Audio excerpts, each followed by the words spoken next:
I think we got a problem, got a problem. Let's go.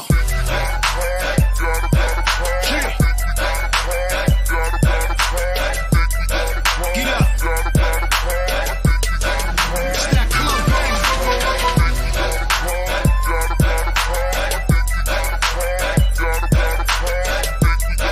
You hear that?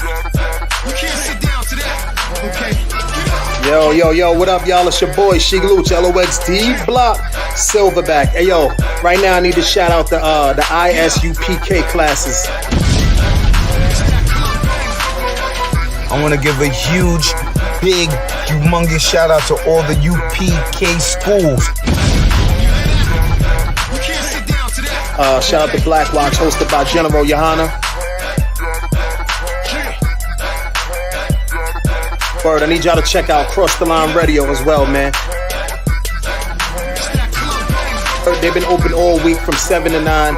They ain't shut down because of the corona, the COVID and all that. They rocking strong, you know what I mean? Think we got a problem, but really it ain't though. It's one of me and these bitches, I count about 3, 4. Think we got a problem, but homie just all talk. He ain't gon' pop a balloon with a pitchfork. Think we got a problem in the club with this dog. Rude boys, dogs, ladies, everybody.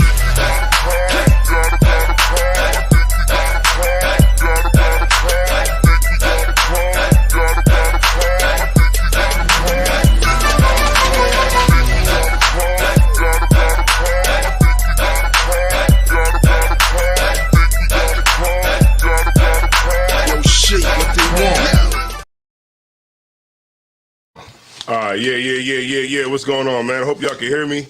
Hope it's coming through decently. Let me see. Let me get a little bit more on my mic. I think I'm pretty good. Let's see here. Turned up a little bit right there. That seems like it's pretty good right there. All right. It seems like it's pretty good. Shout out to everybody who is in the chat right now. Let me see. Pull it up real quick. Check y'all out. All right. We got Nook Rich. All right, Nook Rich. All right, let me see. Get to my sounds. All right, here we go. All right, we got Kaga War, Bunya Howada, Cutter Shaw, Just Starting Paint, Tushy Young. All right, who else we got in here? Kamisha Lacombe. All right. Checking in from Baltimore. All right. Miguel Herrera. All right, let's get it on, y'all. Y'all already know what it is, man. It's the ISUPK Brotherhood class. I'm Officer Tazaiwan. Going to be holding it down today. And today what we're going to be discussing is brotherhood and how integration is not brotherhood, all right? Now, I want all y'all brothers to chime in, okay, of course, as well as the sisters to chime in on this topic, of course. If y'all got any questions, we'll open up the floor to any questions. Of course, if I can't answer the question, then I'll send it up, all right? Or we just wait till Thursday, the scripture breakdown. But if anybody got any questions, we'll go ahead and get them out now.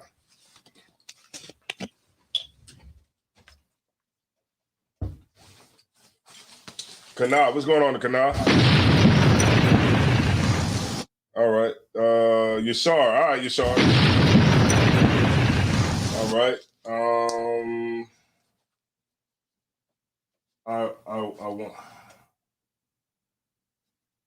I'm a Washiala. All right. All right, Houston, Texas. All right, y'all know what it is. Let's get it on. Oh, you posting comments too? You posting them? Sir, I'm just trolling. Oh, I thought you was posting. Yeah, I'm posting them on the screen. Oh, you posting them on the screen. Okay, no sweat. All right, cool. All right, so what we're going to be talking about is brotherhood, sisterhood. Just remember that brotherhood and sisterhood is what is necessary for us to, be able to, have that foundation that we need. Right. You understand what I'm saying? And so, every brother and sister should understand what that actually means. Somebody give me some. Where my glasses at? All right, there we go. Now I feel better. Right. All right, here we go. I feel better now. All right, there we go. All right, now I feel better. All right. So brotherhood and sisterhood is that weapon that we need. Just a shameless plug. I want y'all to make sure that y'all get in the building for the new upcoming lecture. Is going to be February 26th at the Artscape building in Wilmington, Delaware. So make sure y'all get there. Don't front on this. I mean, I've been putting in a lot of work myself. Matala Power put in a lot of work, and of course, you know, when you study anything, it takes you down the rabbit hole, and you know, the more you know. And it's a lot of stuff that I do want to bring out now, but I can't bring it out because I'm just gonna save it for the lecture. But you know, it's definitely gonna be a good lecture. It's gonna be a $20 donation. That's right, $20. All right. So get you in the door. You know, we're gonna have music, we're gonna have food, of course. The sister, Power Bob, is gonna, you know, have a bad food set up. I think she even says there's gonna be some henny wings or something in there too. If you can't make it and you would like to pay you know, $20 for somebody else, all right, that can make it, then go ahead and do that too. That's TWAB. All right. So we're going to be in the building. Hopefully as many brothers and sisters come through as we can. We can fit 80 to 100 people in the venue. So, you know, that it is definitely going to be worth the money, you know, because of the sheer how deep, you know what I mean, we're going to go into it. It's called the state of white supremacy, right? So I'm going to break down the psychology behind it. Right. And the reason for the lecture was I wanted to go deep into the psychology behind it because, you know, the oppressor doesn't physically have us in chains. So if he doesn't physically have us in chains, this was the thing that got me on it. But if the oppressor physically doesn't have us in chains, then why don't things change? You know, why don't we just change and do things different? And the reason that we don't do things different is because of the psychology of oppression. And it's a deep psychology, and it brought me into, you know, people like, you know, B.F. Skinner, Albert Bandura, you know, reciprocal determinism, all these different, you know, psychology terms that a lot of us probably never heard before, but I'm going to bring it out. I'm going to show you exactly why we're still in oppression. And of course, we know it's because, you know, the Lord, of course, because of our disobedience to the commandments and things like that. But at the same time, we know that, right? That's what we know at face value. We know that we're under this oppression because of our disobedience, right? But also the oppressor had to do it in a way to make us be enslaved, right? He had to actually do it. Like, of course, like we know, you know, people might, you know, how people say, well, you know, what we always say, like the Lord sent the COVID, right? Right. But the Lord, yeah, that's what we know at face value, that the Lord sent the COVID. But then it's like, but then you got some people that say, well, you know, it came out of the lab or whatever it is, right? I'm going to break down how it got here. You see what I'm saying? I'm going to break down how the psychology that they put in place to actually enslave us after setting us free, supposedly. All right. And I'm going to break all that down. Go ahead. What time did the event start? 4. Mm-hmm. What time is it? 9. 4 to 9. All right. All right. So we're going to get it on. All right. So going into, so I guess anybody got any questions? Nah, sir. All right. Nobody got no questions. All right. So I guess we'll just go in then, huh? Give me the one, give me 1 John 8 and 32. I mean, not 1 John 8 and 32, John 8 and 32. All right. Let me get John 8 and 32.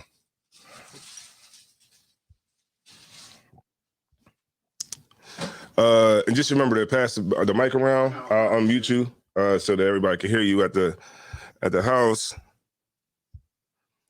Yeah, make sure y'all hang on too, man. All right, hang on. Get in here. You know what I mean? And you know, lock us in. All right. We ain't gonna be that long. All right, John 8 and 32. Unless anybody else had anything else, then, you know, I'm going to just go into the topic. All right. What's up, Zyla? I'm Khan. Book of John, chapter 8, verse 32. Hold on 1 second. Salaki. Go ahead. Book of John, chapter 8, verse 32. Uh-huh. And ye shall know the truth. Uh-huh. And the truth shall make you free. No, the truth is going to keep us enslaved. And the truth shall make you free. Right. It'll make you free because you'll have the ability to look at things in a real way. You know what I'm saying? Because a lot of times when we look at things, we don't look at them in a practical way. We look at them in a irrational way. And because we look at things like this, we're actually totally out of our minds. Right. And this is actually the reason why it's so disunity amongst us, because we're just so all over the place, and we shouldn't be all over the place. We should interpret things.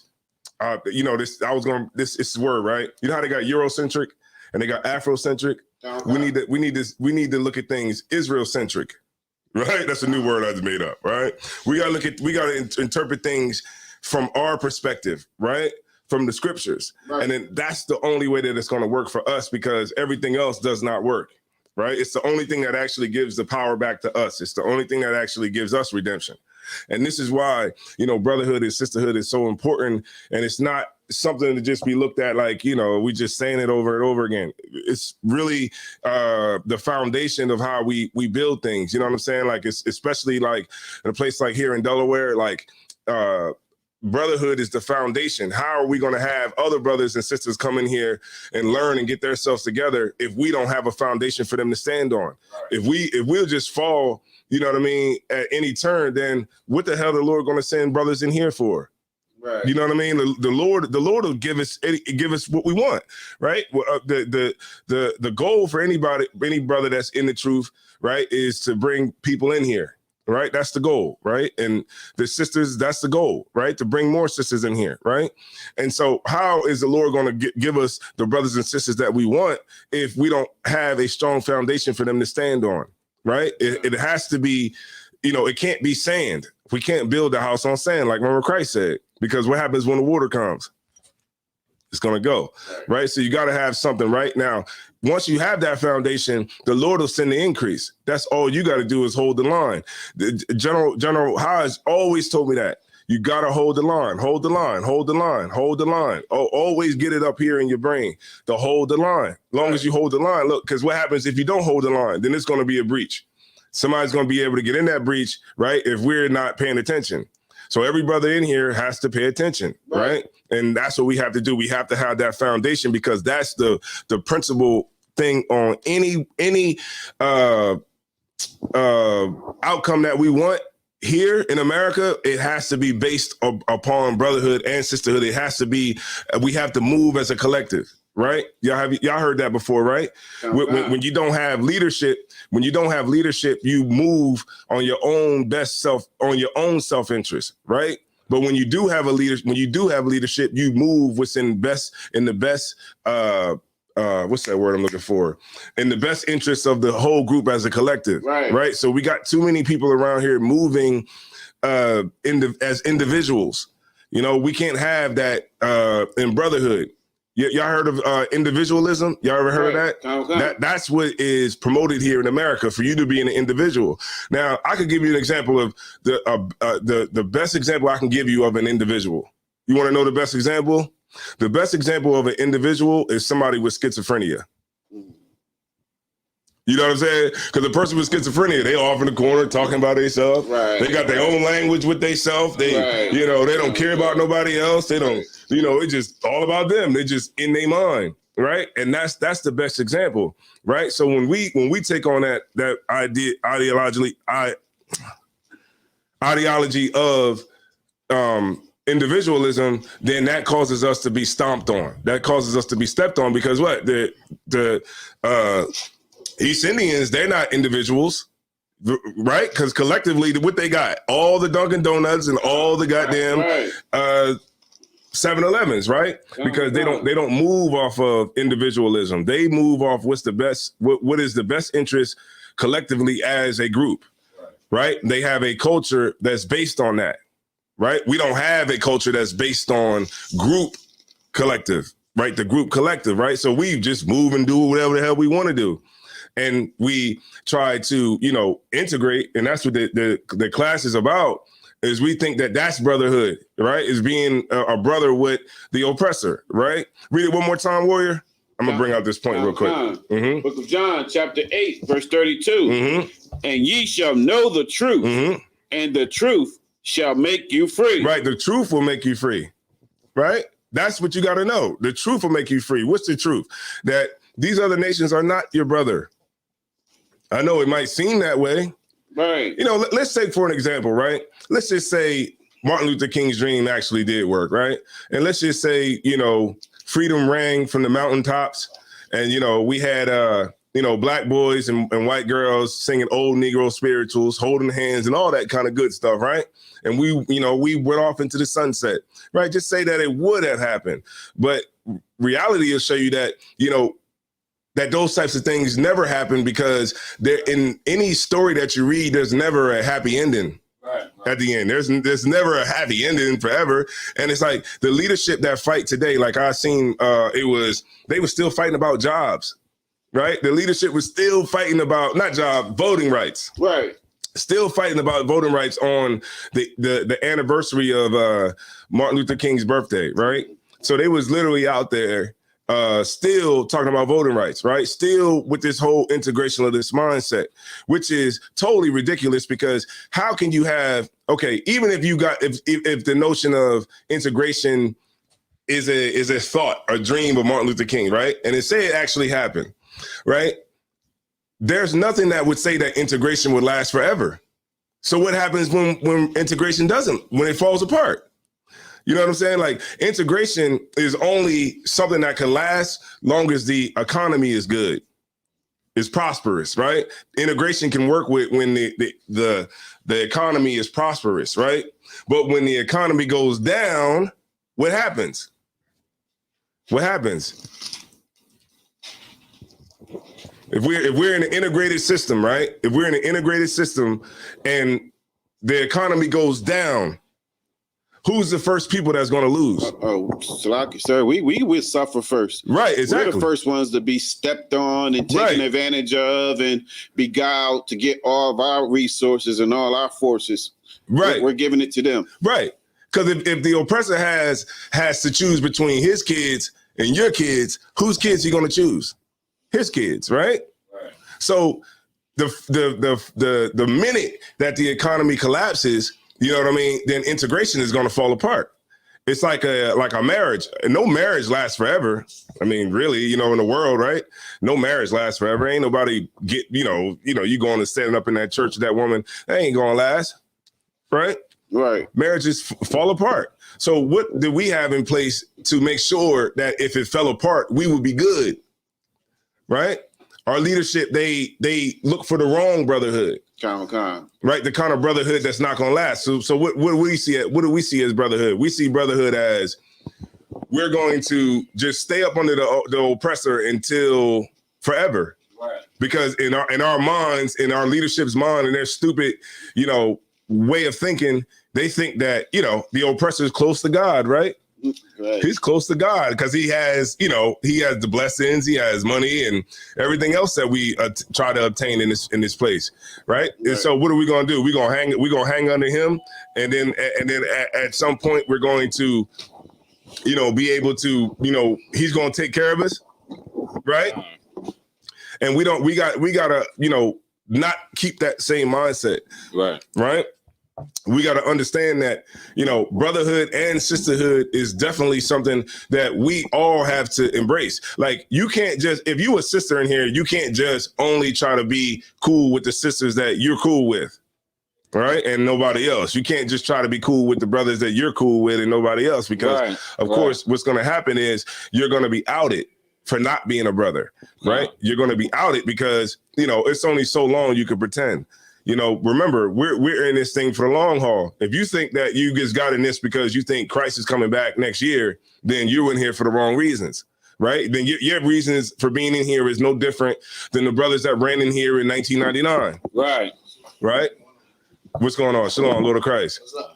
You know, that's what your if your reasons is being in here because you feel that Christ is going to come back in 2023. You didn't see a video. What was that called? You see the conspiracy theory, and you like, well, see, it adds up. See, because you know, if you take the book of Luke and you add it, the scriptures with the book of Matthew, then it say that Christ will be back. And if that's in your brain, then you're in here for the wrong reasons, and you will be outed, and you will be spit out. Right? I know it's brothers in here that's young. Okay, cool. Right? You know, you're young, right? So you got a lot of, you know, play, you know, it left in you. You know what I'm saying? You want to go and experience life and experience the world and all that good stuff. But you got to understand this, right? You got the truth early for a reason. You know, you got the truth very early for a reason. Some of us didn't get the truth that early. Some of us, was going through hell forever. I never got, even when ISUPK was here in Delaware back in 2007, I didn't even know. I was so far in the world, I wouldn't even seen them if they was out on the street. Right. You know what I'm saying? But, the brothers that, do get that gift from the Lord to get the truth early, then that truly is a gift that you don't want to throw it back in the Lord's face for giving you that when you got billions of people that don't stand with the Lord. And the Lord gave you the understanding to even find the ISUPK. Right. Because you could have found the brothers of Christ on the side of the road, niggas. You could have found that. You could have found something that was weak and just illegitimate, off-brand. You could have found all of that, but you found the truth. You found the place that everybody's looking for but can't find. You found it the first time. So what happens if you turn your back on that? What's going to happen is, we pretty much know what's going to happen. It's just going to be a matter of time before you do something stupid, and it's going to cost your life. So many people do that. Now I don't even know. So, people doing drugs now. This has got to be the most scariest time to do drugs. People are just, they just want to get high up, snort some coke or something. And they got fentanyl in it. People just want to get high, right? And they got fentanyl in it, laced with it. People just want to, they just want to pop Molly and, just pop a pill and just have a good time. And that joint is laced with fentanyl. As soon as you take it, you're going to drop dead right in the club. And you know what's going to happen? People just going to write a nice little thing. They're going to put the prayer hands up for you on your Facebook page. That's it. Right. That's it. They're going to say, oh, see, rest in peace. What they say? Sleep in peace, King. All that, all that goofy stuff. You know what I mean? The stuff that sound real, prayer hands. Like they're going to put it, somebody might, if you're famous, they might, make a picture with, nobody goes to hell in church. No. Never. I seen they had a picture of Young Dolph with wings, like angel wings. I'm like, well, goddamn, everybody goes to heaven. Right. Damn, they put a halo. They put a halo around your head, like you've been the most wicked Negro in the world, and they've got goddamn angel wings on you. Right. So we know that's what the end will be. Right. For a life that when you live that life, that's what your end is going to be. Nobody's going to give a damn. That's really how it is. But at least in the truth, wouldn't you want to be remembered for something that, you know what I mean? You wouldn't want to be remembered for something that's worth a damn, Like look at the brothers that's in the Bible, like Ezekiel, Tobit and all the brothers that's in the Bible, Matthew, John, Luke, those brothers are remembered because we're remembering them now.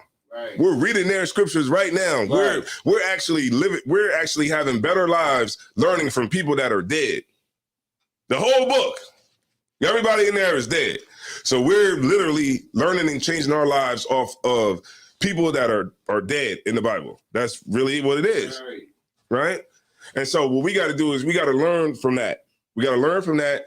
And we got to focus our mind and get back on track the way that we're supposed to be, because the longer we're off track, the more everybody else that's around us is going to be on track, right? And then this is why we'll stay in the situation that we in and we won't ever change, right? All right, drop that. All right. All right, we got, all right, Lynn. We got Nahali in the building. All right, so y'all ain't got no questions? Y'all ain't got no questions? Uh-huh. And Zechariah.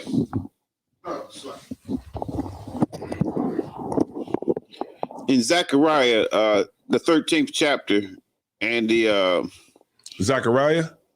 Comic-Con. Uh-huh. The 13th chapter and the question's in the 9th verse, but I guess you want to... Okay, Zechariah. Go to 7. Okay, let me check it out. Get there with you real quick. Zechariah, you said 13? Comic-Con. All right, 13. And the question is in 9, right? Comic-Con.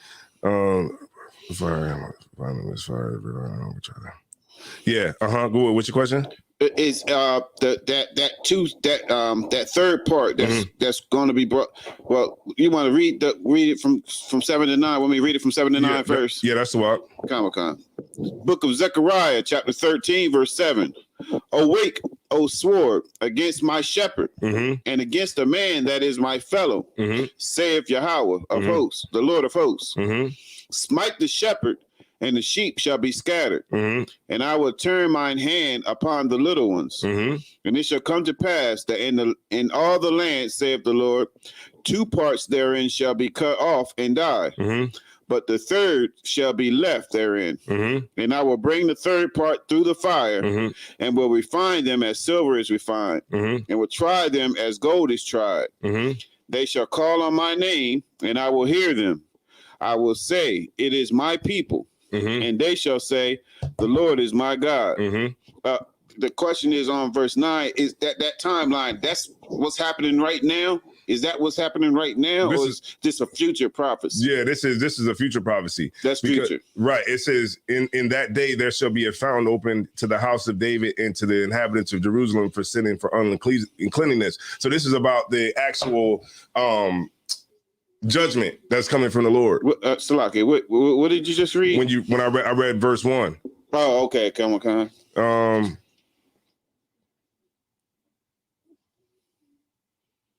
Right. So remember, okay, in this particular one, let me see. I believe Zechariah is all about that.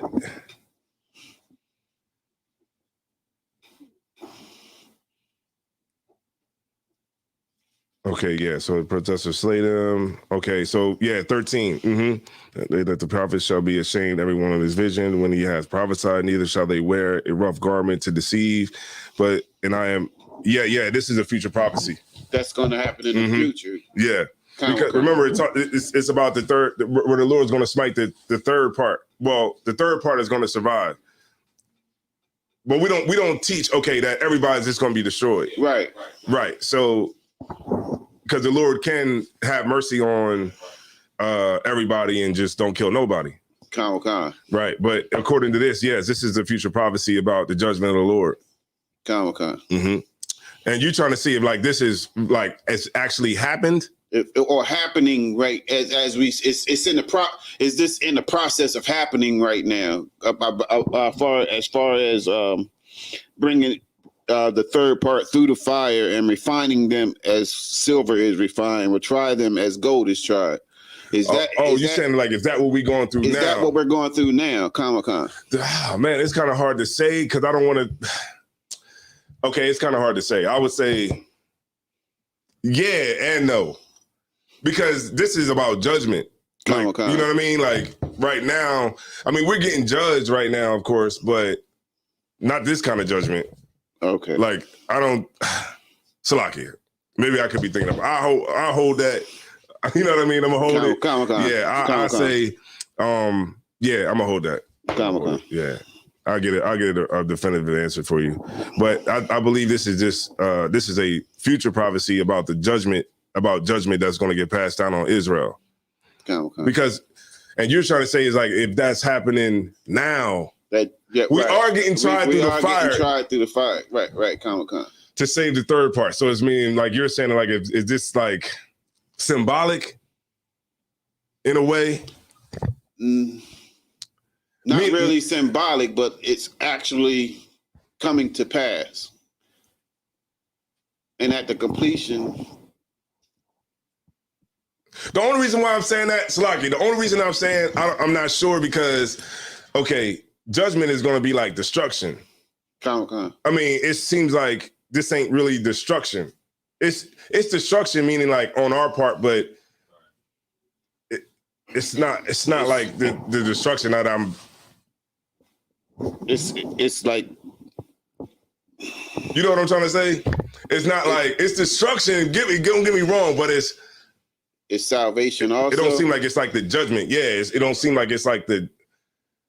I get what you're saying. It could be twofold. It could be twofold. It could be actually meaning that we like what you're saying, right? We're being brought through the fire. Come You know, on. we the third part is coming back to the Most High, Right. and we learning about the truth, and we, you know, Right. we calling on the name of the Lord. Come. Right. So I could say, yeah, it could be twofold. Come. Like you could actually use it for destruction, like the Judgment Day scriptures, where the Lord is going to, you know, kill off where it says the Lord's going to kill the 2/3, Right. all that. So it could be twofold, but I'll get back to you on it. Come, sir. Yeah. All right. Zachariah or somebody posted it. Come. I'm scribing for you, sir. Oh, okay. All right. We're gonna move on. All right.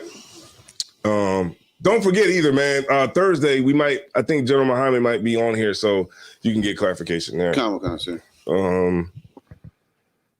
Salakia.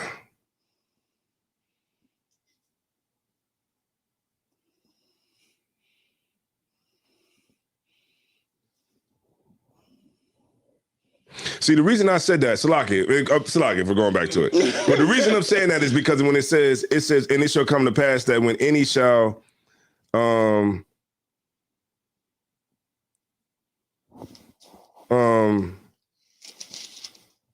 it says, and his father and his mother that beget him shall thrust him through when he prophesieth.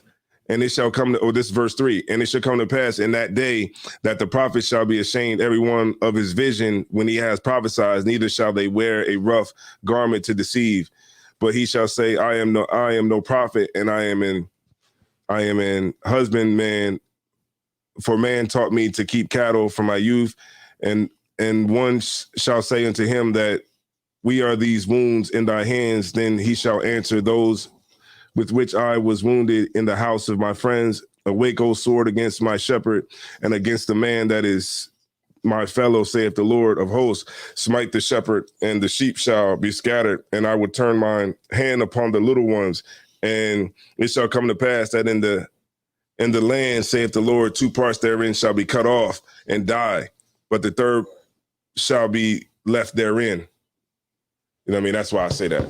Okay. Yeah. All right. So let me get There's a question in the chat, sir. all right, go ahead. Lynn Trader. Khan, I want Khan. Revelations 18:16 through 19. All right. Can I get a breakdown, sir? Okay, Revelations 18. Let me see. That's the New Testament. All right. Revelations 18 and what? 16 through 19. 18, 16 through 19.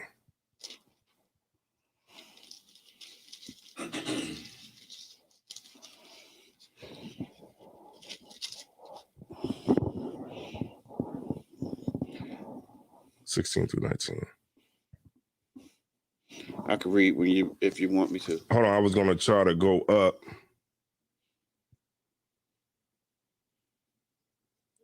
Okay, I know. I got the.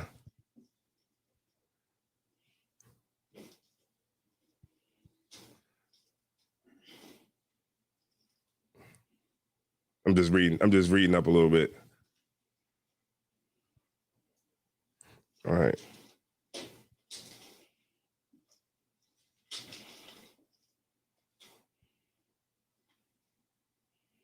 Okay, so you want to go up. You want to go to get the understanding on this. You want to go up to.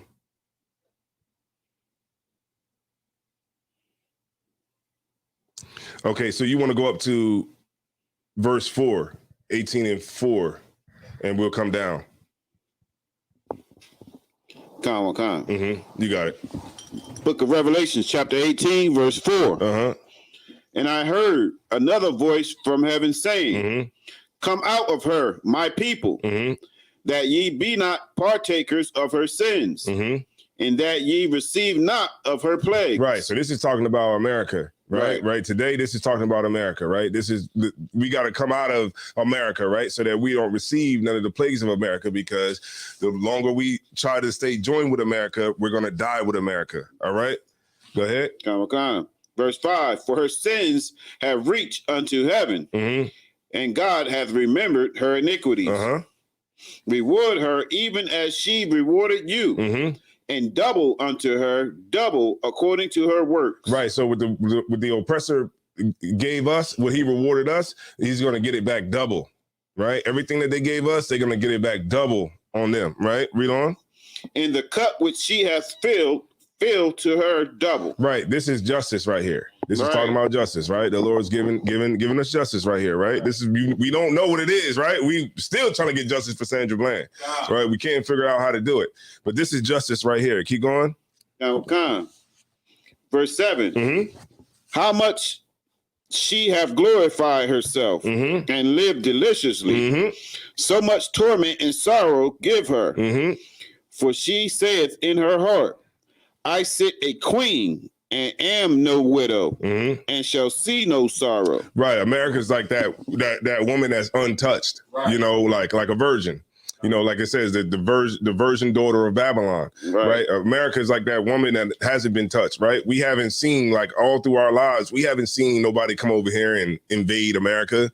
We never seen bombs get dropped on America and American cities and stuff like that. We haven't seen that type of thing. We haven't seen war. We've been protected from that through our whole lives. Right. We've seen war on TV. We've seen it happen over in the Middle East and things like that, but we haven't actually seen it here, right? So America is like that woman that's, I have never, you know, I'm not a widow, you know what I mean? I'm like, what? I'm a what? I'm a young lady. I think it said that. A queen. Yeah, queen. Yeah, go ahead. I sit a queen and am no widow, and shall see no sorrow. Mm-hmm. Verse 8. Therefore shall her plagues come in one day, Mm-hmm. death and mourning and famine, and she shall be utterly burned with fire. Mm-hmm. For strong is the Lord God who judgeth her. And the kings of the earth who have committed fornication and lived deliciously with her shall bewail her. Right. These are the other nations. Right. Go ahead.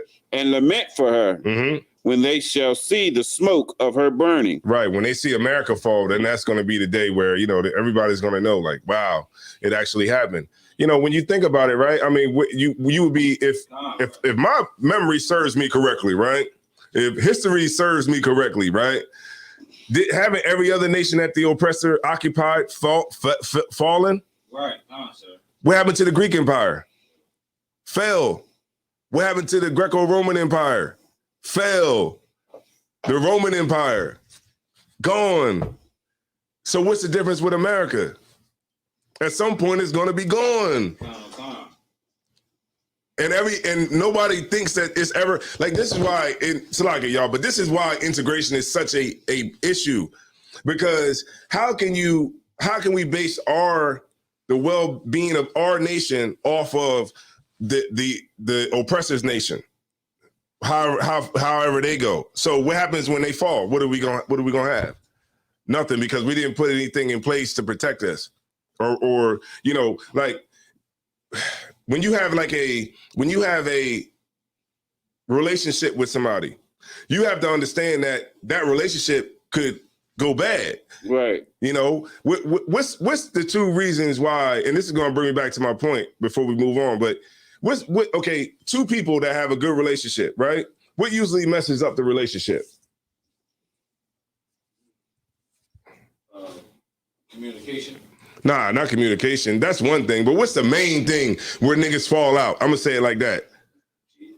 Why don't brothers who get signed to record labels, how come they not with this? They cool, they click no more. Money. Exactly. So if the money dries up, the relationship is gonna dry up.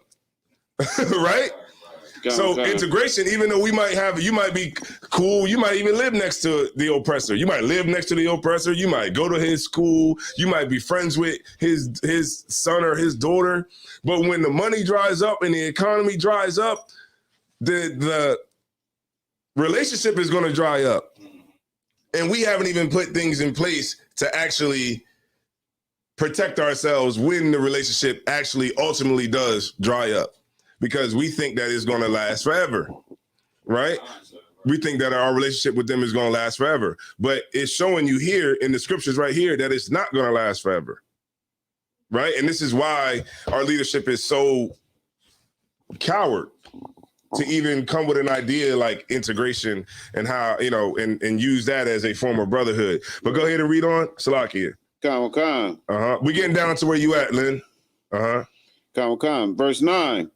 And the kings of the earth who have committed fornication and lived deliciously with her shall bewail her and lament for her when they shall see the smoke of her burning, standing afar off for the fear of her torment, saying, Alas, alas, that great city Babylon, that mighty city.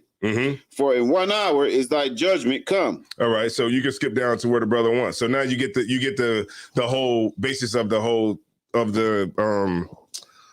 this is about the destruction of Babylon, the destruction of America. All right, go ahead. He said what, 16 to 19, right? Verse 16, and saying, Alas, alas, that great city that was clothed in fine linen and purple. And what? In fine linen and purple. Right. So purple back then was like a color that cost money. It cost bread, like to have that color. Right. Go ahead. And scarlet and decked with gold and precious stones and pearls. For in 1 hour, so great riches is come to naught. And every shipmaster and all the company in ships and sailors and as many as trade by sea stood afar off.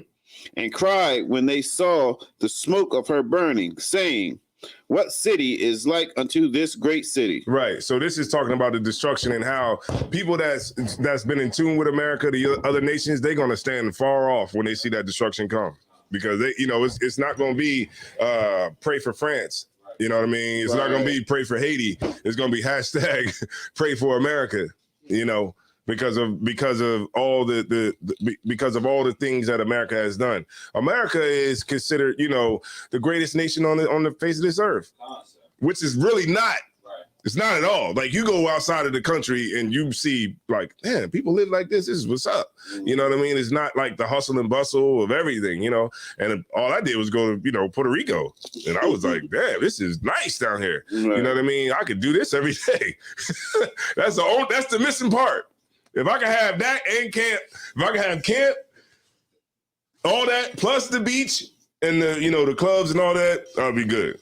Now, I don't think it'd be nothing else I need. But that's neither here nor there. But my point is to say that this is America falling, and the other nations around America are going to take notice to it, and they're going to see it and witness it. Right. And it's going to be a great thing in the earth, because now the Lord's name is going to be declared throughout the earth. Right. Go ahead. Because like you said, because a lot of people in the world right now think that America is like the world superpower or whatever. So seeing it fall, it would really have people like, damn, wow, really America, that great city, like that city with all the riches and gold and stuff like that. Because I got at my job now that I be at, it's a lot of people from different other countries and stuff. And they be like, yeah, I want to go to America because America's so great and stuff like that. But once they see it fall, it's like, dang. They thought that it could, to them, it's like America is like bullies. So who's going to bully the bully? Except for, Well, remember, if America is the superpower, the superpower on the earth, right? Then what has to take them down? Right. Something that's out of this world. Right. That has to take them down. And it's like a pig that's led to slaughter. You know what I mean? But before they eat a pig or before you eat an animal, you fatten it up first. You fatten it up, you get it nice and big. You go in there, how like when you looking at that pen with the lambs running around, you looking for that one that's be eating everybody's grass. You know what I mean? That's the one you look for, the one that's been, eating all the food. You're like, okay, he gotta go. And that's how it is. You know what I'm saying? It's like America is like being fattened up so much that they won't be able to have a good they won't be able to get mercy. Because it's just so necessary. You ever watch a movie or watch a series and you're like, man, that nigga, they gotta kill that nigga. You ever watch a movie, a series like that? You be like, somebody that's real shicey in the movie or whatever. You like, man, they gotta kill him. Or like the next episode, you be like, man, they probably gonna kill him after the next episode. Y'all remember BMF, the dude that said you can't stop the rain? Remember, he was just doing so much, and then after he killed that kid, Remember when he killed the kid? He stabbed the kid. I'm like, they got to kill him. Like, he's just doing too much. And then what happened? Like a couple more episodes, they killed him. Go ahead. Right. In a way, it kind of remind me of you know, how our oppressors did us when they took the strongest black man and they made the kids and the children watch and stuff like that. You know, because you know the black man at that time, you know, they was real strong at that point, and you know, our oppressors thought that maybe if we break him, then the whole world will see that, you know, now I'm the superpower because I broke him, and you thought your black man was strong enough and stuff like that. In a way, it kind of remind me of that. Yeah, I mean, well, that has a lot of roots in you know, just humiliation. Right. You know, you can humiliate. That's psychology too. Right. That's psychologically, you know what I mean? Our women see that and they don't see power in us, you know? Right. And this is, you know, this is why they'll respect other nations and they won't respect us because they don't see the black man as having power. That's like something that literally came down from slavery. So it's like we've been put in a place where, you know, we can't protect our women. You know, the reality of it is, I mean, what have our leadership put in place to stop us from being enslaved again right now? If the oppressor wanted to enslave us right now, it wouldn't be nothing we could do about it. We could fight, but how long would that go? Not too long. Till the bullets run out, right? That's it. Go ahead. Can't you say we enslaved right now, right? Yeah. But I'm talking about what's to stop him from taking us and putting us back on the plantation? Nothing. Absolutely nothing, because we didn't fight. We didn't fight for that. When after the civil rights movement, we didn't fight to put a military in place to protect us from being enslaved again. Right. We didn't fight for that. We know we fought for it. We fought to give them our money. God.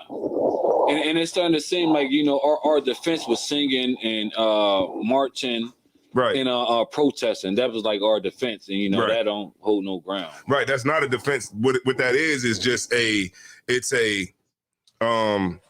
it's a cowardice movement. You know what I mean? It's like to say, okay, well, we're gonna basically base all our lives and our well-being off the fact that they're just gonna act right. Hopefully, that's really what it is. We're just hoping that they don't really act the way that they was acting back in the 60s, in the 50s, and the 40s, and the 30s, and the 20s, and you know, on back. We just hoping that they don't act like that.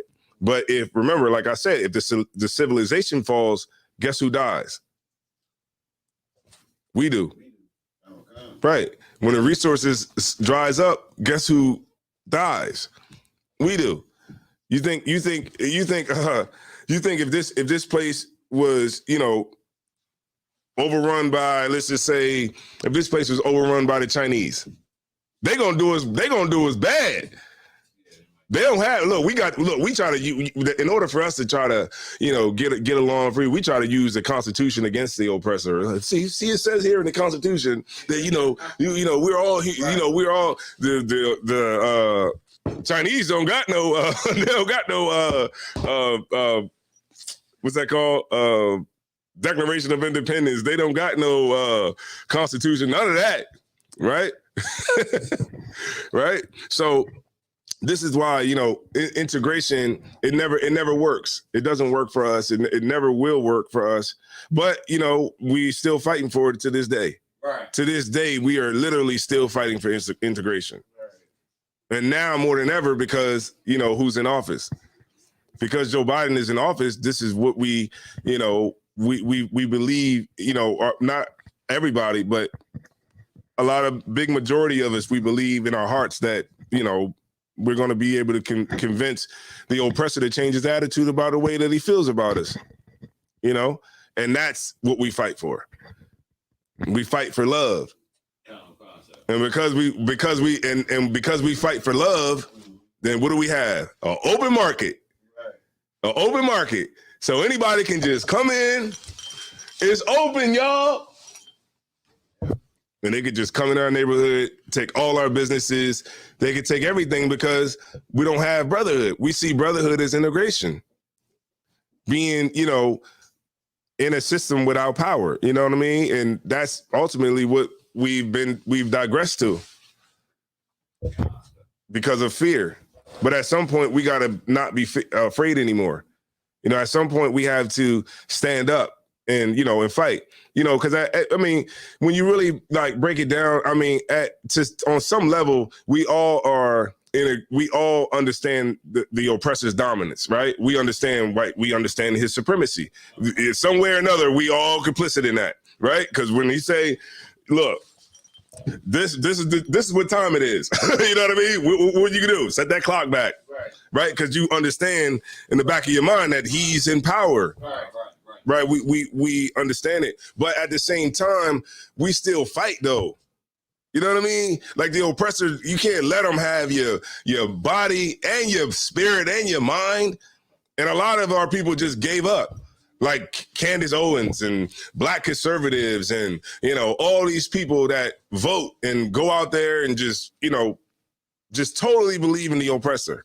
Right. They totally just gave up the fight. When we put the well-being of our children in the hands of the people that killed us, but we don't have what choice do we really have? Because you gotta go to work, right? And then we sit back and we think like, okay, the person. This is what makes it so crazy about voting. Salaki, y'all. I know I'm going it, but this will make it so crazy about voting. In the 1960s, right? They murdered all our leaders. Right? And then said that, okay, now that we murdered all y'all leaders, we're all going to have the same leaders, right? So we bought into the idea that if we integrate, then we're all going to have the same leaders together, right? Which are white people. And these leaders, that's their people, is going to treat us the same as they treat them. Do y'all see how crazy that sounds? We think that they kill all our leaders and basically saying, okay, now we got leaders for everybody. And these leaders are going to lead us and we're all going to be good to go because we're all the same, right? But that sameness, it maintains the inequality, right? Because we just want to be the same. We just got to be the same. And that just maintains our inequality that we have. Go ahead. Sorry, and even if we do have the same leader, as our people might think that we got the same leader and then they make it better, but our oppressors don't care about that. Even if we got the same leader, they still treat us the same way, even if we didn't have the same leader or not.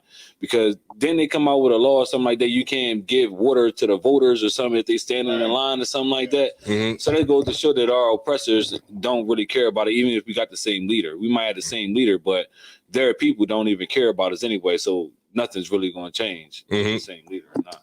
So, right, exactly. It's not going to change because they're not your leader. Look at. I mean, we really, you know what I mean? Like, right. Yeah. You wanted to say something? Con, sir. And off the point that Officer Tazabah just made, even that, with them coming out with that law, even that is to trick us and fool us into thinking that our vote matters when our vote really don't matter. So it'll get more people to trust in this wicked nation instead of trusting in the Most High. Right.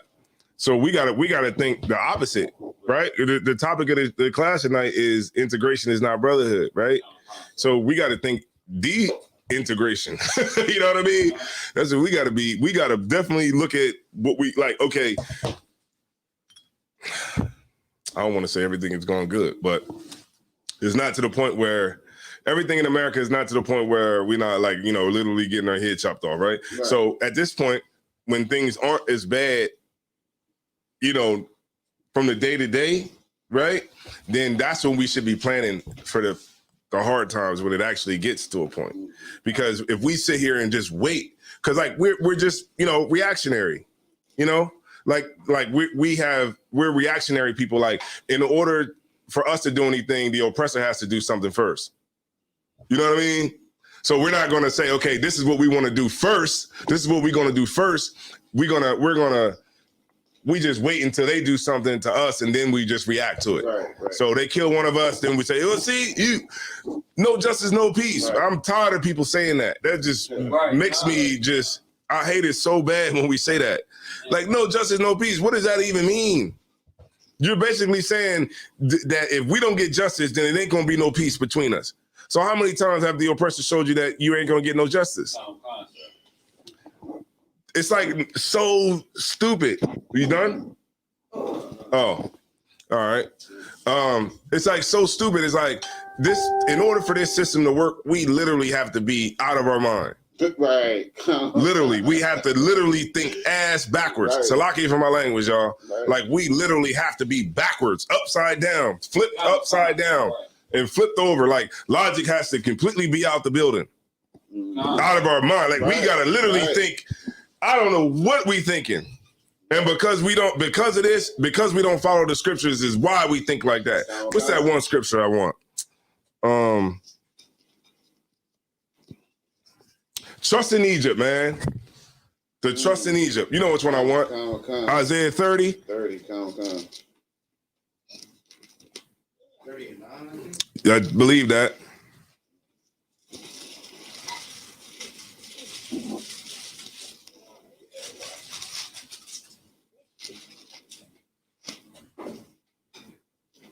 And they did a statistic. When the price of cotton started going down, lynchings went up. Back in the 1800s, the lynchings went up. When the oppressor gets poor, when economically he starts to suffer. Trust me, who's he gonna take it out on? He's gonna take it out on black people. You know what I mean? And that's the real. So it's like when they thought about integration and they was like, well, this is a great idea. They never thought about what would we have in place if it didn't work. If at some point it fell apart. So basically integration was gonna last forever. Forever until the end of time. You know what I mean? That's why, until the end of time. We're never gonna fall out. Our relationship is going to last forever until this planet is not here anymore, which will never happen because we all know that there's nothing in the law of physics that says that anything has to last forever. In our leadership's brain, they think that integration is going to last forever and we just going to be okay because we can get under the people that is dominating society. We can get under them and they'll take care of us until the end of time. Is that what they think? They really think that we're going to just be, the oppressor's lapdog forever. They never had a thought of how we was actually going to get out of it. They never had a real plan. The real plan, the plan that they had was let's just cower down so they don't have to, really show us their bad side. So how do you do that? You make them feel that we're needed. Because what happened what did we learn about the Native Indians? You know what we learned about the Native Indians? We learned that that's the result of you having no economic value to the oppressor. Right. And guess where they're at? On a reservation, drinking 1 million beers a year. You know what I mean? Remember the general brought that out? Drinking 400,000 beers a year, drunk out their mind because they're not useful. You see what I'm saying? In the oppressor's economic system, right? And so what do? We just got to prove that we're useful. We'll go to your stores and buy your Balenciaga. We'll buy your Dior. We'll go and buy, all your designer. We'll go into the stores and we'll buy all your hair, all your nails. We'll buy all your sneakers and your coats and your jackets and your cars and your houses. And we'll buy everything just to prove that we're useful and we're worthy for us to even be here. You know what I mean? Instead of saying, you know what, we're going to stay alone. And if we don't have it, so what? And we're going to move as a unit. We're going to move as a collective. We're going to move as brothers and sisters. And we're going to be okay by ourselves. And we're going to cut something out. We're going to carve out a space for ourselves. Right. No different than the Italians. No different than the Irish. No different than the Asians and everybody else who's here. They carved out something for themselves. Right. We didn't carve out anything for ourselves because, that's not where our brain is at. Our brain is about, working against our own self-interest. All right, go ahead. The book of Isaiah, chapter 30, starting with verse 1. Yeah, you can. Woe to the rebellious children, saith the Lord, that take counsel, but not of me, and that cover with a covering, but not of my spirit, that they may add sin to sin, Mm-hmm. that walk to go down into Egypt, Mm-hmm. and have not asked at my mouth. Right, because we don't look for the counsel of the Lord. We don't look for that. We look for our own counsel. We look for counsel from, TD Jakes. Right. From Mark Burns or, Clarence Thomas. Right. We look for, we listen to Candace Owens. You know what I mean? Like we listen to her when she is a articulate dummy. You know what I mean? All of them. Yeah. They're all of them, right? They went to college and got all these degrees to be dumb. Right. To be stupid.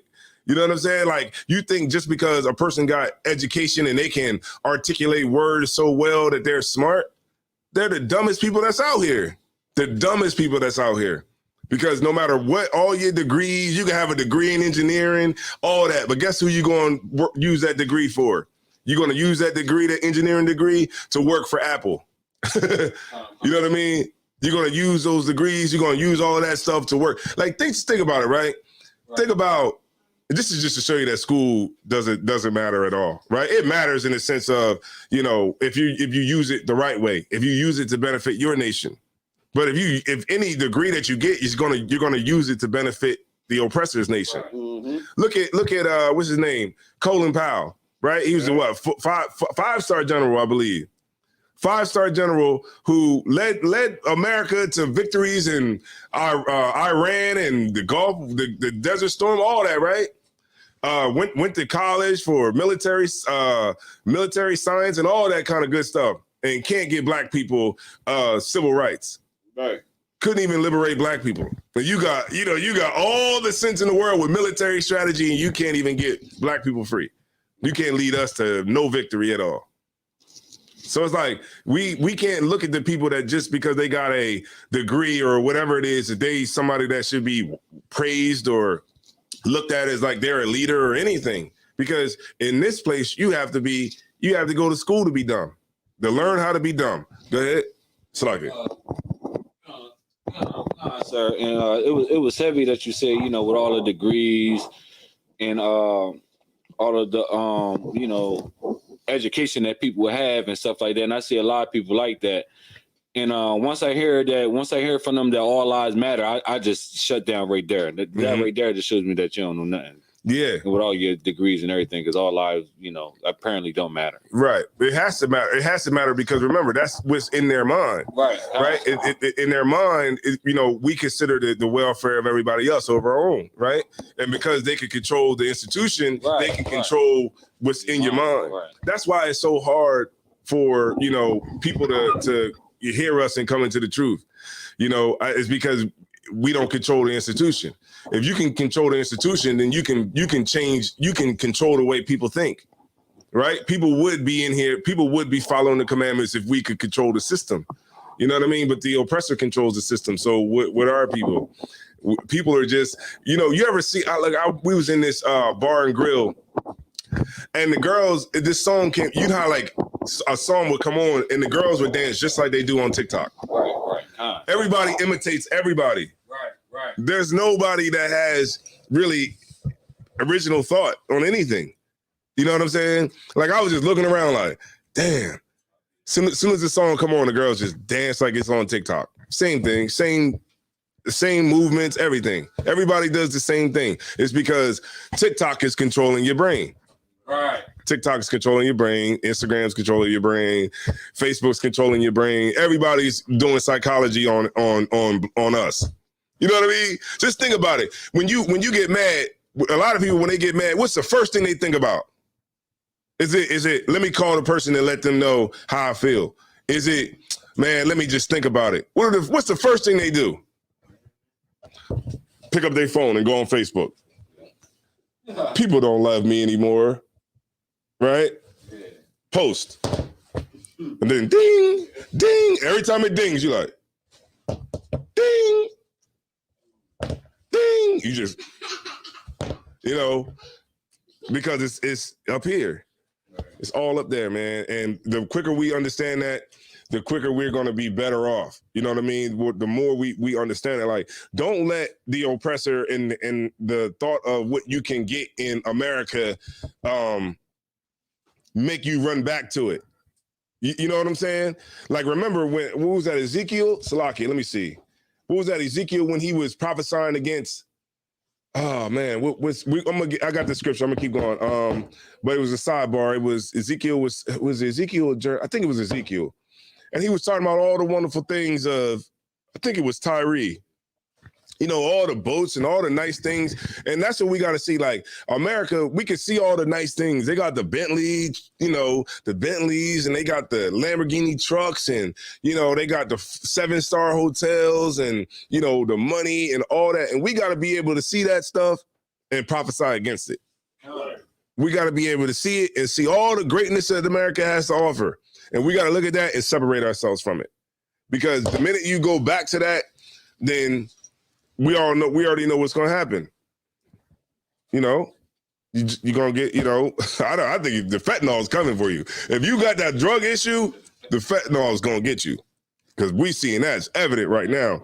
You know what I mean? Like, I've been talking to a lot of brothers and sisters, and everybody that I talk to knows somebody that dropped dead off of fentanyl. It's just, I don't know why they put it in the drugs. I think it's because it gets you higher or something like that. Is that what it is? Like, it just gets you, I think it gets you higher or something. I don't know. I've been out the game for a minute, but I think it gets you higher. You know what I'm saying? I know it comes from China, and people order it. It's cheap, and you can mix it into whatever you. I'll be watching dope, you know, on what's that called? Netflix, where the people be having the mask on. How they be finding those drug dealers anyway? Salaki. How they find them? That's why I say I don't know. This can't be real, huh? Right, but I'm saying, like, how do the people that's doing the documentary find the drug dealers? Like, they find, like, the big man too. Like, you know what I mean? Like the dude who got the bricks, they find him and follow him, and he got a goddamn mask on his face, and his voice is changed or something like that. Right. How do they find these people? Slug it. All right. Let me see. She said integration will never work because of Genesis 24, 27 and 41. They will always want to kill us. That's right.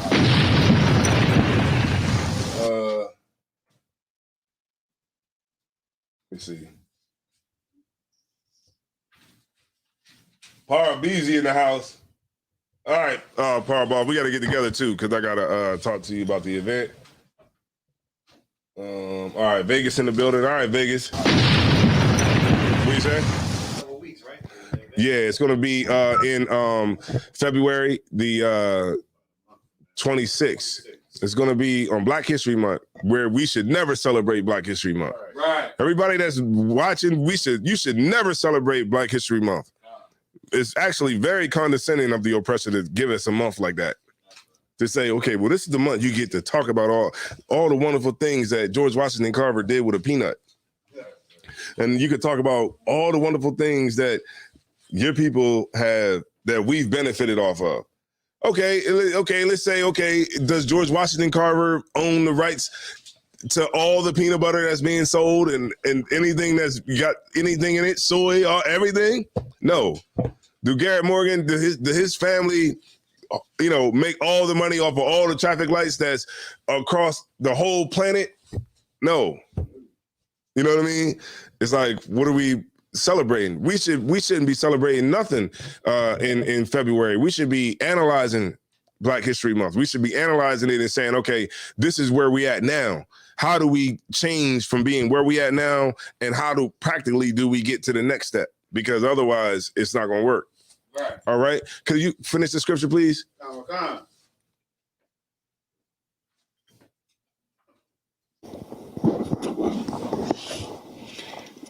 The book of Isaiah, chapter 30, verse 1. Mm-hmm. But not, I'm going to start from the beginning. Mm-hmm. Woe to the rebellious children, saith the Lord, mm-hmm. that take counsel, but not of me, mm-hmm. and that cover with a covering, but not of my spirit, mm-hmm. that they may add sin to sin, mm-hmm. that walk to go down into Egypt, and have not asked at my mouth to strengthen themselves in the strength of Pharaoh and to trust in the shadow of Egypt. Right, the shadow of Egypt. And that's what we do right now. We trust in the shadow of America, right? The shadow of the oppressor, right? We look at integration as a form of brotherhood when it's not. It's absolutely not. Like when you look at, let me take you back, right? Let me take you back to Germany, right? In Germany, the Jews were, integrated into Germany, right? And Hitler, I bet you if you ask them, years before, everything happened with the Holocaust, they probably would have told you that the Germans wouldn't do that. Nah, they wouldn't do that. And then what happened? A year later, 2 years later, they was in ovens. They was getting put in ovens, right? So if that, like, we could look at them and say, okay, well, they're all white, and that still happened, right? So what do you think can happen to us with integration? And we're a different color. You know what I'm saying? And so this is what we have to understand. Like our brotherhood should never be with the oppressor. Our brotherhood should always be with each other. Because like if one thing that we can learn from anybody is that, it does not work. It's like simply put, it doesn't work, and it's actually not a power ideology. You know what I'm saying? It's not something that we would consider as, something that we would be able to use for power. Right. You know what I'm saying? It's just, I guess we just gonna get shadowed by them. And at some point I don't even know. It's hard for me to even rationalize it. It just sounds so crazy. You know what I mean? But we see that, okay, let me just bring this out real quick. You know how Donald Trump, right? Donald Trump is still rallying, by the way. Right. Y'all see that? I said, damn, he's still rallying. Like, why is another president in office? But he's rallying right now. And he's going to get picked again, right? So all the people that thought that they was getting him out of there and we was getting racism over and we was going to be done with racism, let's understand that he's coming back, right? And if he doesn't come back, he's still going to come back. But at the same time, this is what we have to understand. Like, America is really wants another Hitler, right? Now, hold on, let me finish what I'm saying. They really want another Hitler, right? But they don't want the kind of Hitler like Hitler. They want a Hitler that is, because remember, Hitler was very specific on who was white. You know what I mean? Who was considered white. They don't want that anymore. They don't want like a leader in Europe that's going to colonize Europe. That's why they going after what's my man Vladimir Putin, right? With Russia. Y'all know what's going on right now with Russia.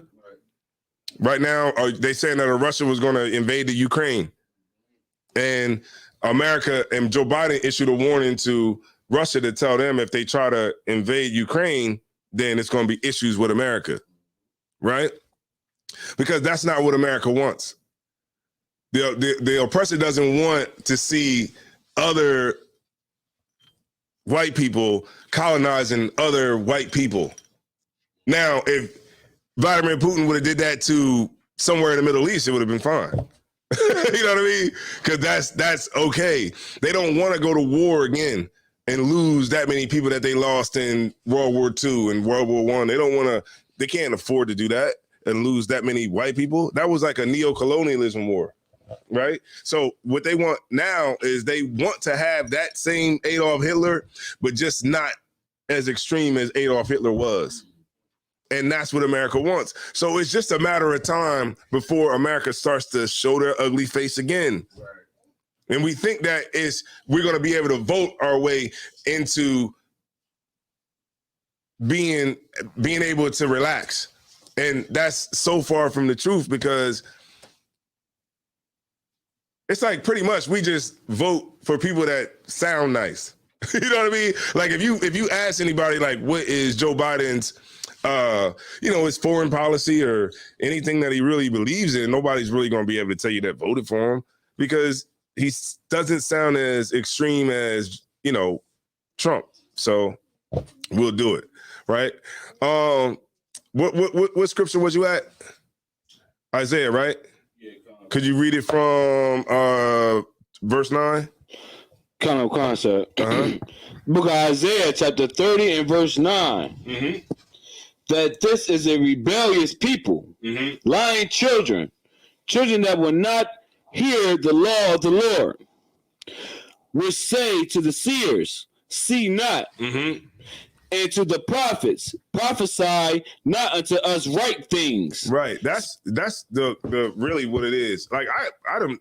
Sometimes it's like it's weird to see. Like how could you walk down the street hearing brothers talk about what's going on in our condition right now and not really give a damn about it? That's the one thing that's in the truth that I'll be like looking at sometimes. I'll be like, wow, you know what I mean?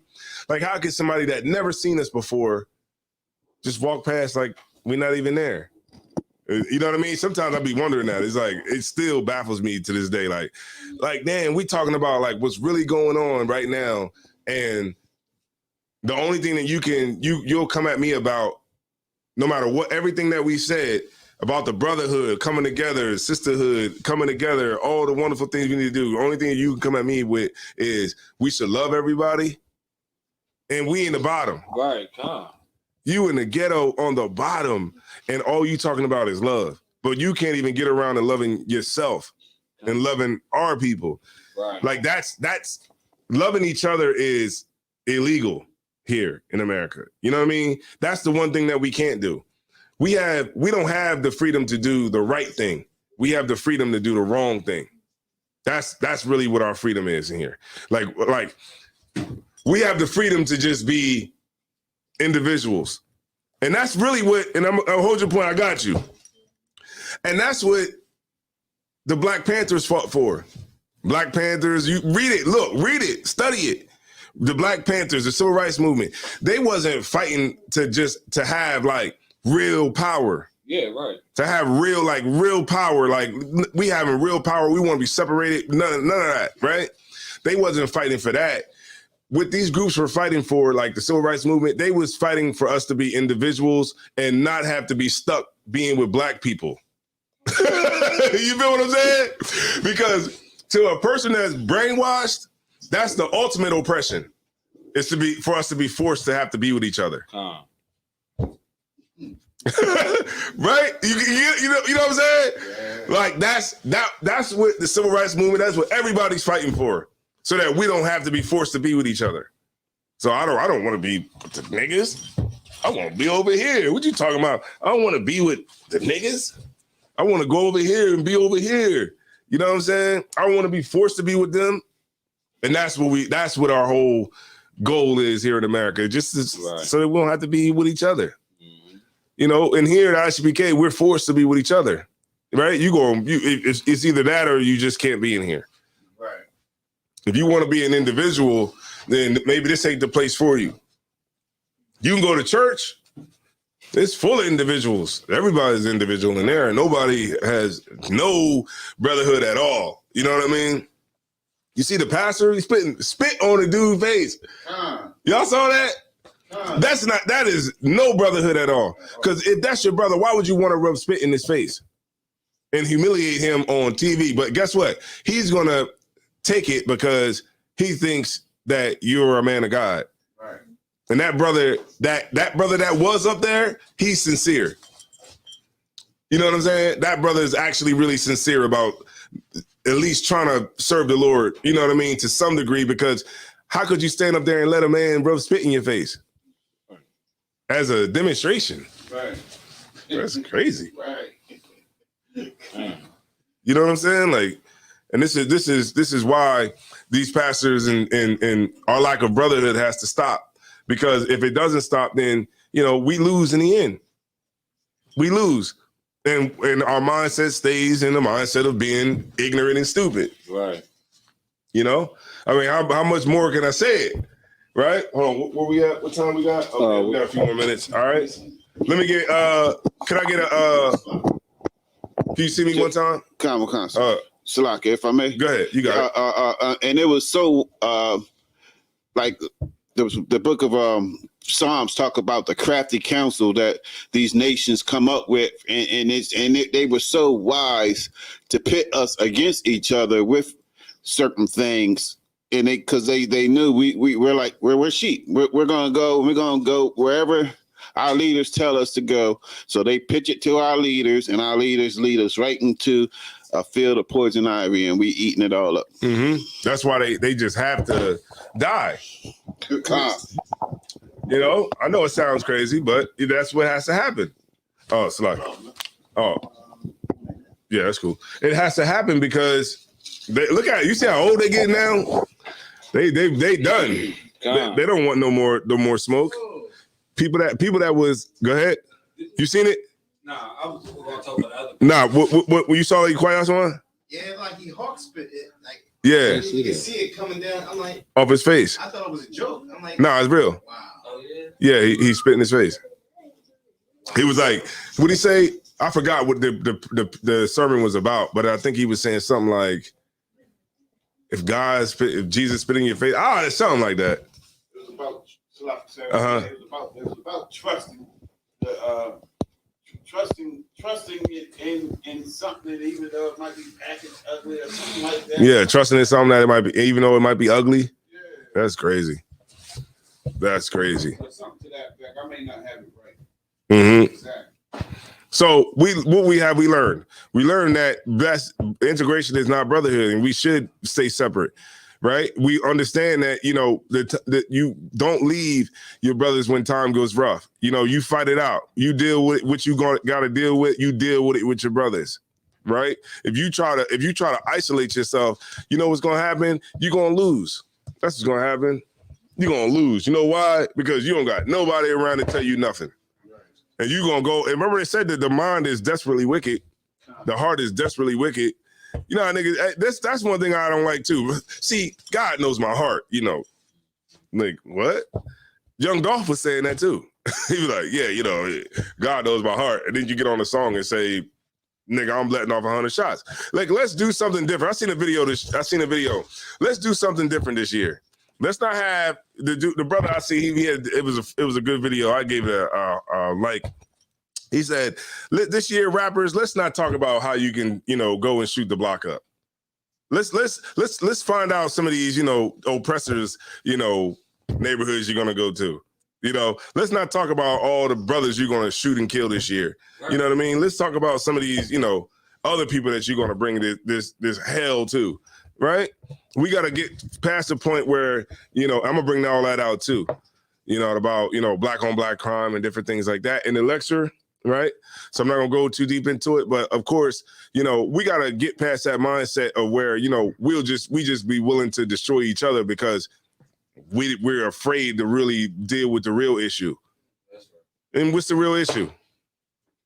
Are we like hypocrites by listening to the music though? No. At the same time? No, because it's not okay. If you listen to the music, it's not saying that you're a hypocrite because you're not out there killing people, and you know what I mean. Right. You're not doing anything. I mean, killing people. I mean, right. Listening to music is entertainment. Right. You know what I mean. But if you're talking about it and you're actually having people that's actually acting on it, then that's a totally different thing. Yeah. Go ahead. Because if that would be a hypocrite of doing that, then you can't watch TV. You can't do anything because it's everywhere.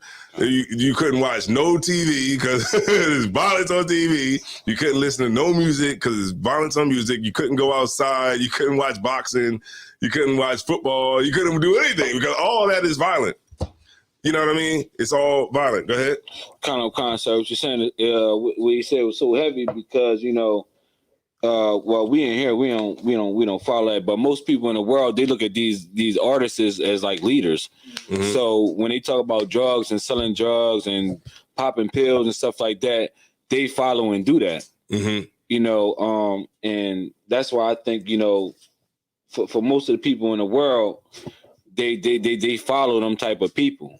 Right. So for us, you know, to listen to it, it's all right. We don't do that, but you know, most people they actually follow that type of stuff. Yeah. It's just entertainment at the end of the day. Yeah, Right. But if you acted on it and stuff like that, then I would say, yeah. Like if you're listening to the music and you're acting on it, but you in here saying, you know, that you shouldn't be doing that kind of stuff and you're actually doing it, then yeah, you've been a hypocrite.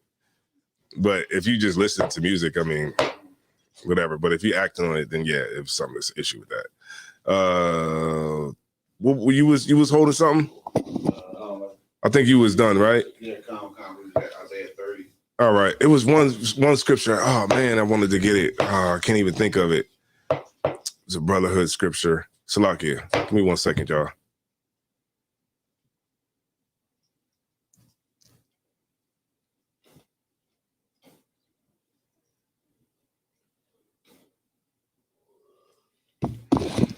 Okay.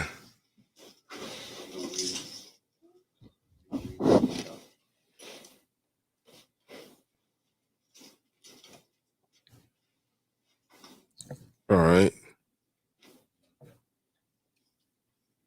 Trying to bring what's the name of 1 second, y'all. If I may, while you looking at that, if I may, that's why the scriptures teaches about when we was just talking about the leaders and entertainers and how we look to them in 1 Corinthians chapter 1. I believe it's chapter 1. Let me get it real quick. Oh, here it go. 1 Corinthians chapter 1, verse.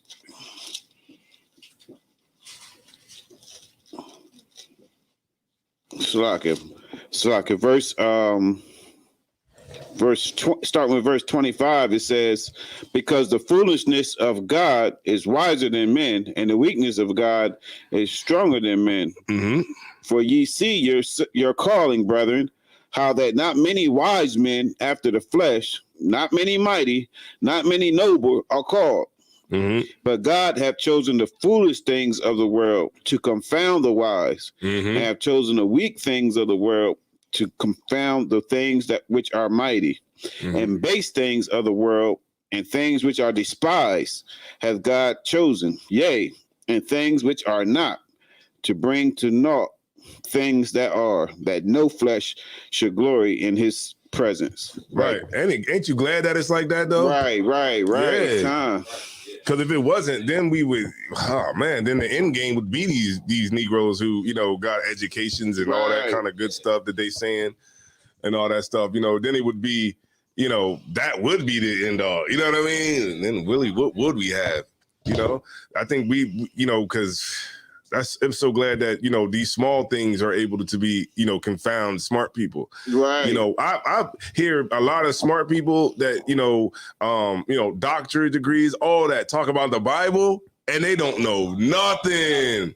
They be like, see, because Adam and Eve, you know, see, they were naked, you know what I mean? They were naked, you know what I mean? When they was in the garden, you know what I mean? And, Satan, you know what I mean, which was a snake, you know what I'm saying? The snake came and talked to Eve, you know what I mean? And then that's when they knew they wasn't naked, and then they put leaves on, you know what I mean? Like, you smart, they got a degree, but when it comes to the scriptures, they don't even know nothing. Just, you ever hear somebody that's like a somebody smart, try to break the Bible down? Yeah, it'd be like weird. I'd be like, damn. They'd be like, yeah, cause see, you know what I'm saying? Like, see, you know what I mean? Cause like, see, you know, the whole thing is about, you know, when he came, he said it's not what goes in the mouth, you know what I mean? It's what comes out, you know what I mean? So, you know what I mean? So like, you can eat whatever you want, you know what I mean? Cause that's what it, like, that's not even what it's talking about. Salaki, because they take everything so literal. Yeah. Like, you know, they don't know there's like metaphors and symbolic, you know, everything is, a lot of things are symbolic and stuff. You got to really be able to break it down, just like another nation trying to break down our lingo, our slang and stuff like that. They don't really understand it. The same way these wise people try to break down the Bible, but they think everything's so literal and stuff like that. They really think it was actually a snake and stuff, or a rat or whatever. It's crazy. And that's what it be, you know what I mean? So it's like, you know, and that was like, that's why that was a good scripture that you brought out, man. I'm glad that it's like that, where the Lord, you know, keep those things and you know, the weak things can, you know, bring down the mighty. Count them. You know, I mean, nothing that the things that we say out here on the street corner is going to be the thing that's going to represent the right side turning up of black people, Hispanics, Native Indians. And we're actually really the last defense. Because really, I heard the general say it the other day, like, y'all in your 20s, right? Y'all is weird. Because y'all should be smoking weed right now. Oh, yeah. You feel me? Yeah, that's the yeah. That right. I heard the general say that. Right, yeah. Like yesterday. Like that's y'all really should be out there smoking because it's coming through the walls.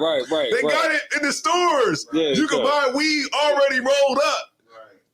Remember, I used to have to, break it down and do all the work. Now you don't gotta do that. You just open it up and just get it on. Yeah. It's coming out the walls. It's coming out the TV. It's everywhere. It's coming out the air for you to be smoking. You know what I mean? And you're not. And this is why it's like, that's why like brothers that come into the school, man, are brothers that are special people. Sisters that come in here are special sisters. That's why everybody in here counts. Right? Nobody is less than anybody else. But at the same time, you want to make sure that you give the truth your time. You give the truth your years, right? You put your years in. If like I said in the beginning of the class, if you're just in here because you think like, possibly Christ will probably be back in a couple years and you don't really gotta like really hold the line that long because that's what cats in the 90s thought. Cats in 99 thought that. They thought that they could just, shit, Christ coming back next week, next month, next year. All right, let me go in here and soldier up. And then he don't come back in 2000. You like, man, I'm out. Can't do this. Remember the brothers who said Christ is coming back, they went to their deathbed and died and never seen Christ come back. And that reality could be very well for you too. But can you be a 25-year-old and stay in here 30 years? Go to class for 30 years. Think about it. Well, my brother's about to leave now. Leave now. They about to I didn't think about it like that. Right? Can you go to class for 30 years? Zala said no. That's a long time. I've been in school for 7 years. If I was in Esau's school, I'll be getting a doctorate next year. Go ahead. I said yes because it's like asking, can you not love your brother that long? Like, yeah. That's my brother. You my brother. So it's like if I leave, then I don't love my brothers. Then. Because then I'm gonna go back to the world and I'm gonna go back and doing what I was doing. And I didn't really love my brothers. So, yeah, I can do it. That's right. And you don't want me to give you a double bomb for you. And you know what? Like a lot of people, as soon as you go back to the world, your family gonna be like, ah! Laugh right at you. I knew you was just a fake ass Jew. I knew it.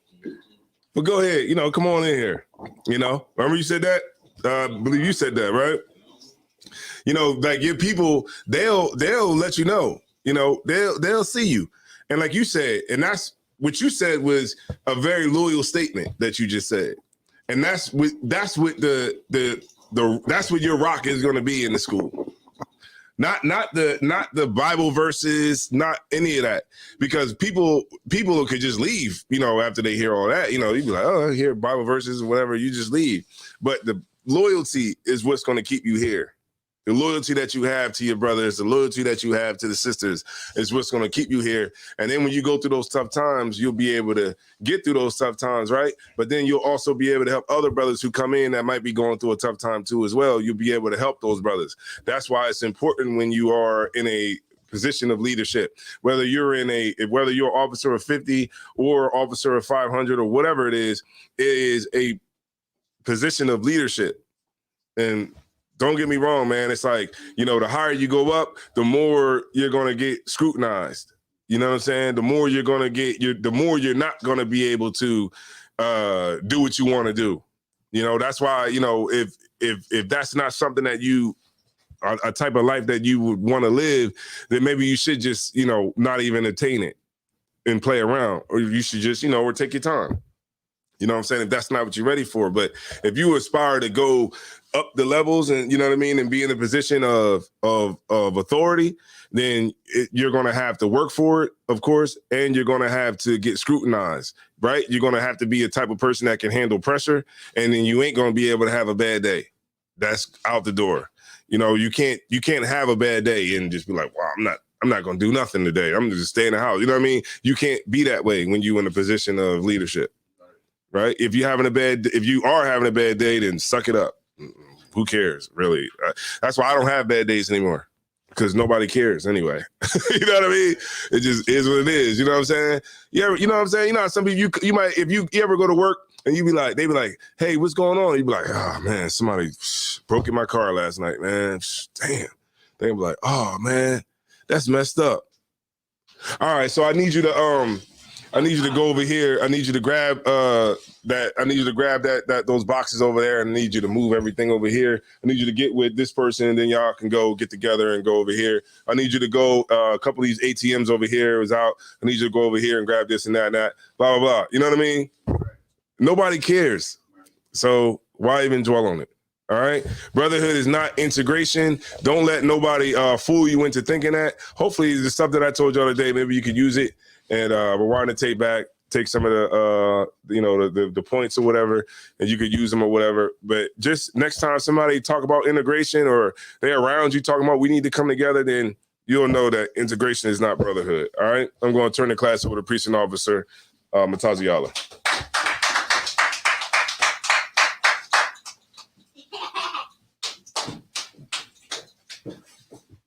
Yawa Ash. All right, Yawa Ash. Okay, security announcements.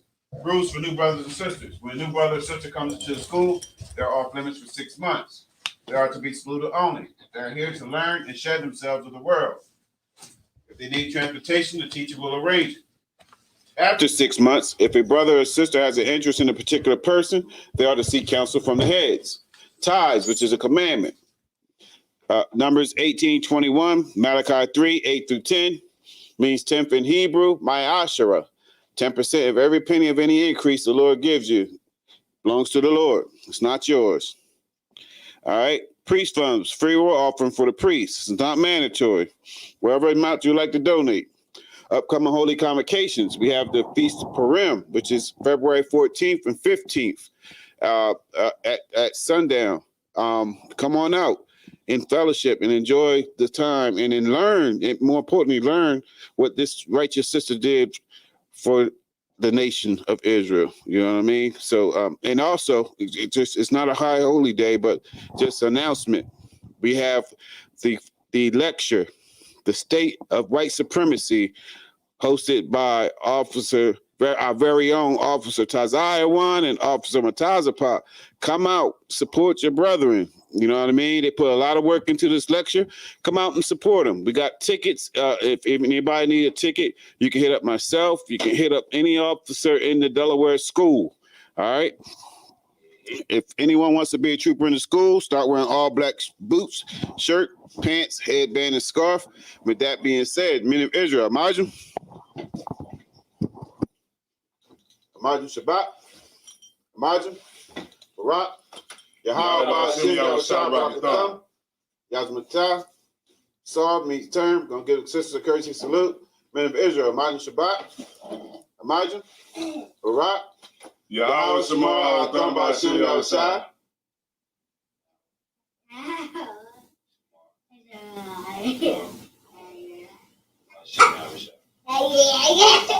Yazmatah, class dismissed.